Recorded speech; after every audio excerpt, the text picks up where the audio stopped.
Sócrates al principio estudió sobre el origen de las cosas, como los presocráticos, pero luego lo acabó abandonando. El caso es que yo, Cebes, cuando era joven, estuve asombrosamente ansioso de ese saber que ahora llaman investigación de la naturaleza, porque me parecía ser algo sublime conocer las causas de las cosas, por qué nace cada cosa, y por qué perece, y por qué existe, y acabé por considerarme a mí mismo como incapaz para tal estudio. Pensaba que investigar el origen y la materia última del universo, la composición, los movimientos de los cuerpos celestes, la forma de la Tierra, era de menos importancia que comprender lo que significa una vida buena para el ser humano. El historiador Jenofonte nos presenta las razones de por qué Sócrates acabó por abandonar esa clase de estudios. Es un error descuidar el estudio de las cuestiones humanas porque nos afectan mucho más de cerca que otras. Aparte que no hay acuerdo entre los presocráticos en las cuestiones fundamentales, tales como si el arjé es uno o muchos, si todo se mueve o nada se mueve, si todo nace y muere o nada puede hacerlo. Jenofonte escribió: tampoco hablaba, como la mayoría de los demás oradores, sobre la naturaleza del universo, examinando en qué consiste lo que los sofistas llaman cosmos, y por qué leyes necesarias se rige cada uno de los fenómenos celestes, sino que presentaba como necios a quienes se preocupaban de tales cuestiones. De geometría afirmaba que se debía aprender lo suficiente para llegar a ser capaz, en caso de necesidad, de medir correctamente un trozo de tierra, tomar posesión de ella, repartirla. En cambio, desaprobaba el seguir aprendiendo geometría hasta llegar a las figuras incomprensibles, pues decía que no veía para qué podía servir. Sin embargo, él no las ignoraba, pero decía que tales estudios consumían la vida entera de un hombre, impidiéndole aprender otras muchas enseñanzas útiles. En cambio, él siempre conversaba sobre temas humanos, examinando qué es la piedad, lo bello, lo justo, el valor, la cobardía, qué un gobernante. Diógenes Laercio nos dice, y que, advirtiendo que la especulación sobre la naturaleza no era asunto nuestro, filosofaba sobre temas morales en los talleres y en la plaza pública. Decía que se asombraba de que quienes esculpían las estatuas atendieran en sus proyectos a que la piedra se pareciera al máximo a un ser humano, mientras que se desentendían a sí mismos en no mostrarse semejantes a la piedra. Es decir, que eludían esa meticulosidad para sí mismos.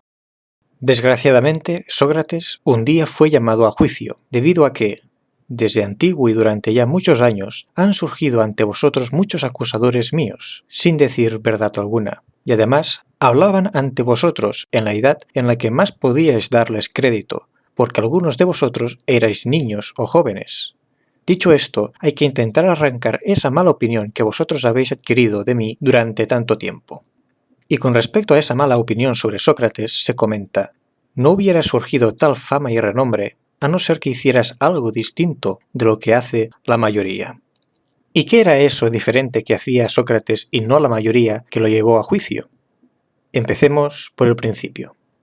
En efecto, atenienses, yo no he adquirido este renombre por otra razón que por cierta sabiduría.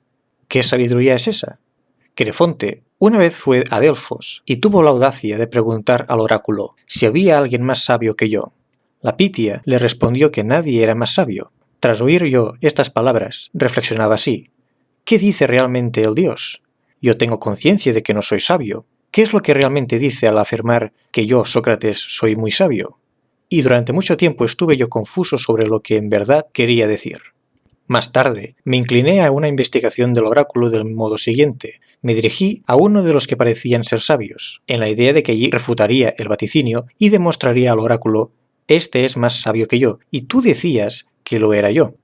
Ahora bien, al examinar a un político, experimenté lo siguiente: me pareció que muchas personas creían que ese hombre era sabio, y especialmente lo creía él mismo.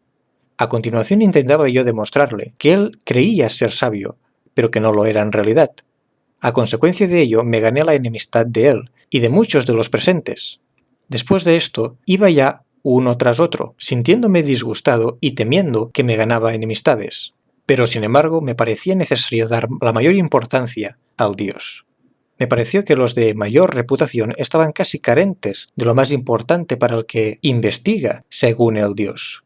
Tras los políticos me encaminé hacia los poetas, en la idea de que allí me encontraría más ignorante que aquellos.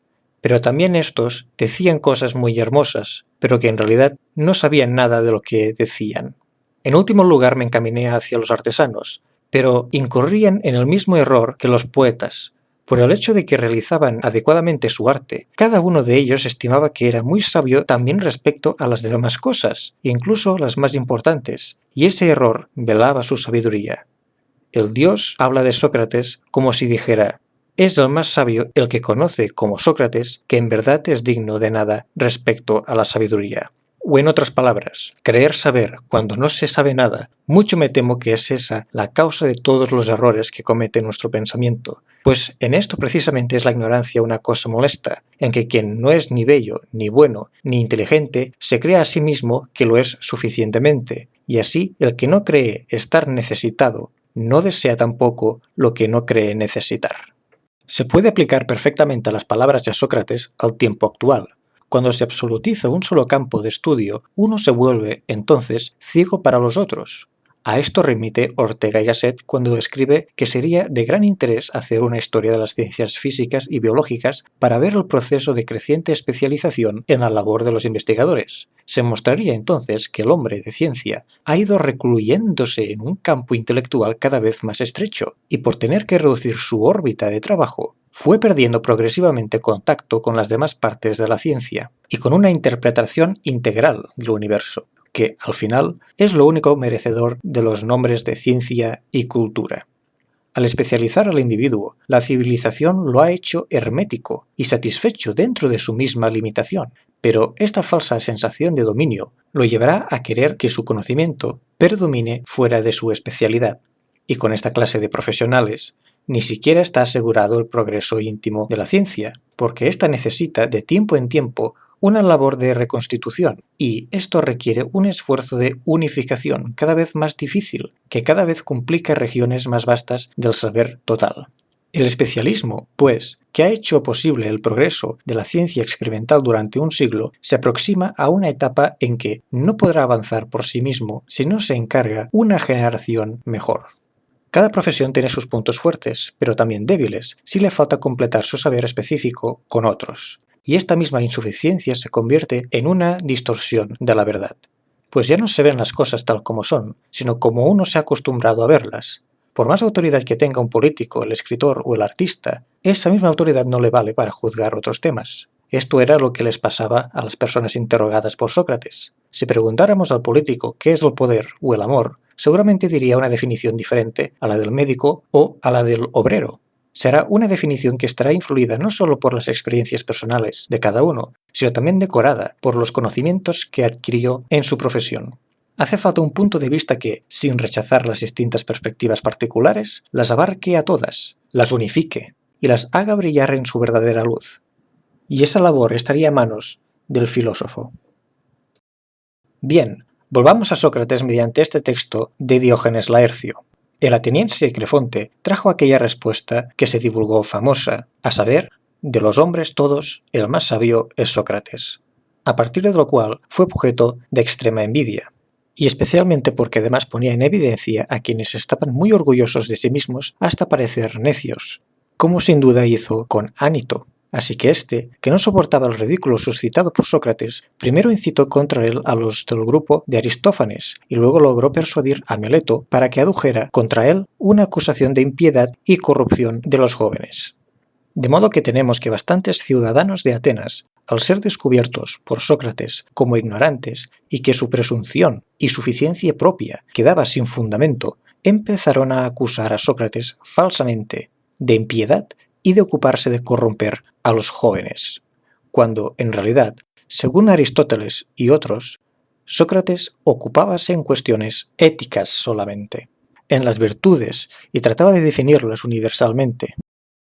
¿Qué hacía Sócrates para que fuera descubierta la ignorancia de la gente? La respuesta la encontramos en el diálogo. Y esta es la sabiduría de Sócrates, no estar dispuesto a enseñar, sino a aprender de los demás, yendo de un lado a otro. Todo aquel que desea ser sabio debe reconocer primero su ignorancia, debe estar predispuesto a admitir que lo que siempre ha creído o tenido por normal puede no ser la verdad. Debe, en último término, ser humilde.